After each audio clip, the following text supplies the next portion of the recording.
Hello বন্ধুরা, সবাই কেমন আছো? আশা করি সবাই ভালো আছো, আমিও ভালো আছি। আজকে তোমাদের সঙ্গে আর একটা রান্না শেয়ার করব। তো কেমন লাগলো একটু জানিও সবাই, ঠিক আছে? তো আমি জানি না কারা এরকম রান্না করে খায়, আমরা তো এইভাবেই রান্নাটা করি, ঠিক আছে? রান্নাটা হলো মাছের মাথা দিয়ে মুগ ডাল, ঠিক আছে? তো কারা কারা খেতে পছন্দ করো একটু জানিও, বা আমার ভিডিওটা কেমন লাগলো সেটাও জানিও। তো আমি এর মধ্যে প্রথমে সাদা তেল দিয়ে দিচ্ছিলাম, কারণ আমরা সরষের তেলটা খুব কম খাই, তো তার জন্য সাদা তেল ইউজ করি। তো তার মধ্যে আমি কিছু শুকনো লঙ্কা, জিরে এবং তেজপাতা দিয়ে দিলাম ফোড়নটা, ঠিক আছে? তো ফোড়নটা আমার দেওয়া হয়ে গেছে। তারপর একটু ভালো করে ভেজে নিচ্ছি ফোড়নগুলো, শুকনো লঙ্কাটা একটু লাল লাল করে ভেজে নিচ্ছি। তো বন্ধুরা, কারা কারা এরকম মাছের মাথা দিয়ে মুগ ডাল খেতে ভালোবাসো একটু জানিও।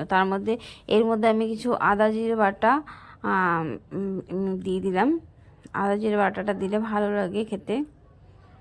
এর মধ্যে আমি একটু হলুদ দিয়ে দিলাম,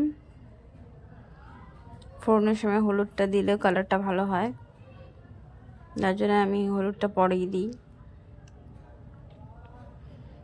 তো আমার মশলাটা একটু ভাজা হয়ে গেছে প্রায়,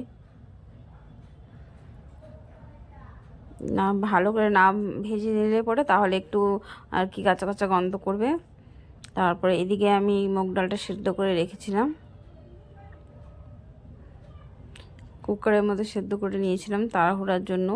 তো আপনারা চাইলে কড়াইয়ের মধ্যেও সেদ্ধ করে নিতে পারেন, কড়াইটা আরও ভালো হয়। আমি তাড়াহুড়ার জন্য একটু কুকারের মধ্যে সিটি দিয়ে নিলাম। তারপরে এদিকে মাছের মাথাগুলো আমি ভেজে রেখেছিলাম আগেই, মাছের মাথাগুলো ভেজে তুলে রেখেছিলাম। তো সেগুলো আমি এখন একটু হাত দিয়ে ভেঙে নেব।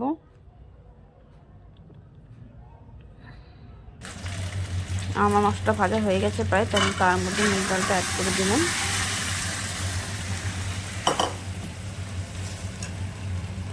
মুগ ডালটা আমার দেওয়া হয়ে গেছে, এর মধ্যে আমি মাছের মাথাগুলো দিয়ে দিলাম।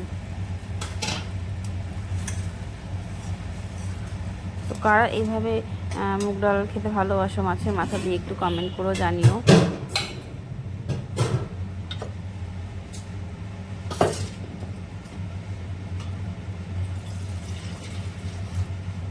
আমার মুগ ডালটা প্রায় হয়ে এসছে।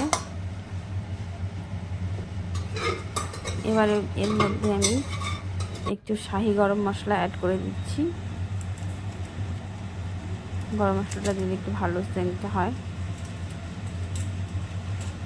ডালটা আমার ফুটে গেছে, আর একটু ফুটলেই আমি নামিয়ে দেবো,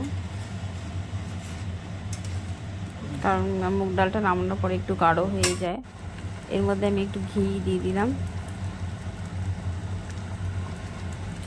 তো আমার ডালটা হয়ে গেছে কমপ্লিট।